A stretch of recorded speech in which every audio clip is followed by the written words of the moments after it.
In 334 BC, the known world had one undisputed superpower, the Persian Empire. It sprawled across 3 continents, fielded armies of staggering size, and sat on mountains of gold. It was, for all intents and purposes, the final boss of the ancient world.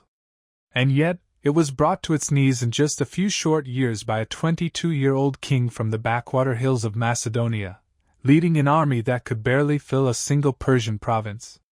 This isn't some story of a lucky punch. It's the story of how a military genius saw the fatal cracks in the world's greatest empire, and brilliantly exploited them to forge his own legend. This is the real story of how to slay a giant. The hollow crown of Persia. To understand how the Achaemenid Empire fell so hard and so fast, you have to look past its glittering, golden exterior. Because underneath all that glory, the empire of Darius III was a state showing signs of decay. Its greatest strength, its sheer size, had curdled into its most fatal flaw. The Persian army was enormous, but it wasn't a team.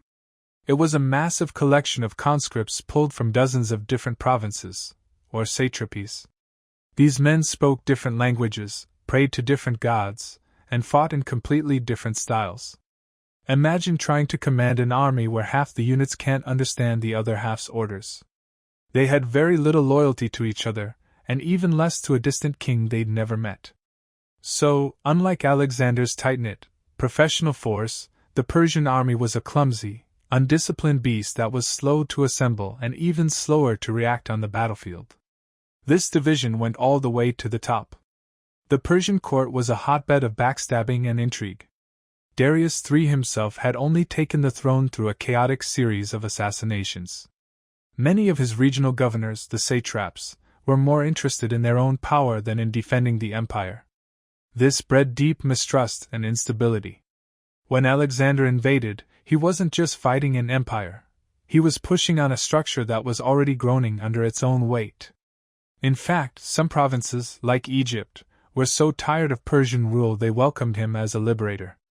And at the head of this fragile empire was Darius III. While he wasn't a complete stranger to the battlefield, having served as a general, he was fundamentally a political creature, more at home in the luxury of his court than in the chaos of a military campaign. This would prove to be a critical flaw. In ancient warfare, a king was expected to be a symbol of strength, leading from the front. But when faced with the sheer terror of Alexander's head-on charge, Darius would hesitate and then panic. His personal failure of nerve, more than any other single factor, would repeatedly turn the tide against him. The Macedonian war machine. A weakness is only a weakness if someone is smart enough to exploit it. And in 334 BC, the world's greatest opportunist was on his way.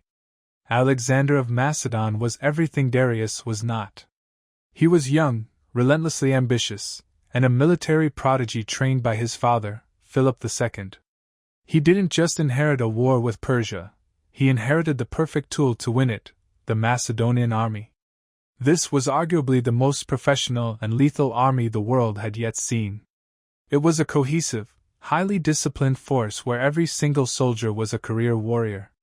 Alexander's forces were a masterclass in what we now call combined arms warfare, a brutal ballet where different types of units worked in perfect concert. The heart of his army was the phalanx. This was a terrifyingly dense block of infantry armed with the sarissa, a pike so long it could be up to 18 feet. The first 5 ranks could all point their pikes forward, creating an unstoppable wall of sharp steel that could halt almost any enemy charge. But the phalanx wasn't the killer. It was the anvil, designed to pin the enemy in place. The real damage was done by the hammer. The hammer and anvil was Alexander's signature move. While his phalanx held the enemy's main force in a grinding, face-to-face struggle, Alexander would personally lead his elite companion cavalry in a decisive charge. This wasn't just a wild rush, it was a surgical strike. Alexander was a master at spotting or creating a gap in the enemy line, then using his cavalry as a hammer to smash into the enemy's exposed flank or rear, shattering their formation and their will to fight. But Alexander's genius wasn't just tactical, it was personal. He didn't command from a distant hill. He led from the very front, at the head of his cavalry, sharing every danger his men faced. This inspired a fierce, almost fanatical loyalty and courage in his soldiers. They weren't just fighting for a king, they were fighting alongside a warrior they believed was invincible. Alexander was also a master of using terrain, speed, and surprise to neutralize Persia's numerical advantage and keep his enemies constantly off balance. Gaugamela, the final showdown. All these ingredients, a brittle empire and a brilliant general, came to a boil on a dusty plain in 331 BC. The Battle of Gaugamela was the final, winner-take-all showdown between Alexander and Darius.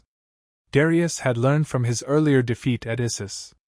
He had handpicked this battlefield, a wide, flat plain perfect for his enormous army and his deadly scythed chariots, even having the ground flattened. By most estimates, he outnumbered Alexander's forces by at least 5-1.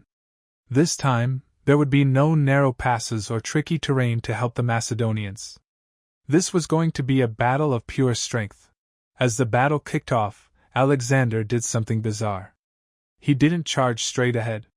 Instead, he began marching his army at an angle, moving his right flank further and further to the right. The Persian cavalry on the left flank mirrored him, moving to prevent being outflanked. As the Persian line stretched thin to keep up, a gap started to open near their center, right where Darius had positioned himself with his royal guards. That was the moment. That was the trap. Alexander wheeled his companion cavalry into a massive wedge and charged like a thunderbolt straight into that gap. He wasn't just attacking a weak point in the line. He was aiming for the heart of the entire Persian army, Darius himself. For the second time, Darius saw Alexander's cavalry breaking through his guards and heading directly for him. And for the second time, he panicked. He yanked his chariot around and fled the battlefield, leaving his army to fend for itself. The effect was instantaneous and catastrophic. The sight of the great king literally running for his life shattered the morale of the Persian army. The center of their formation disintegrated. What had been an organized army just moments before dissolved into a chaotic rout. Even though parts of the Persian line were still fighting and even winning on the flanks, the battle was over. The head had been cut off, and the body could not fight on.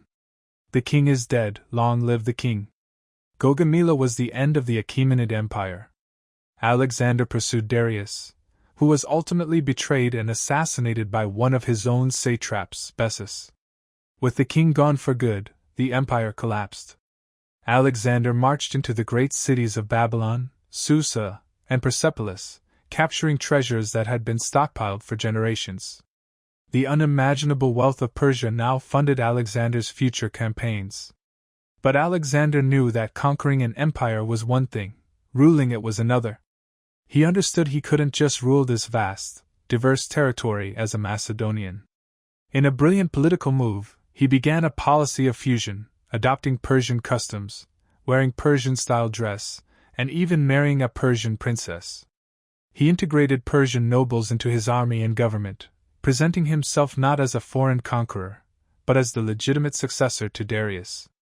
Now, this policy wasn't always popular with his own Macedonian troops, who sometimes resented it.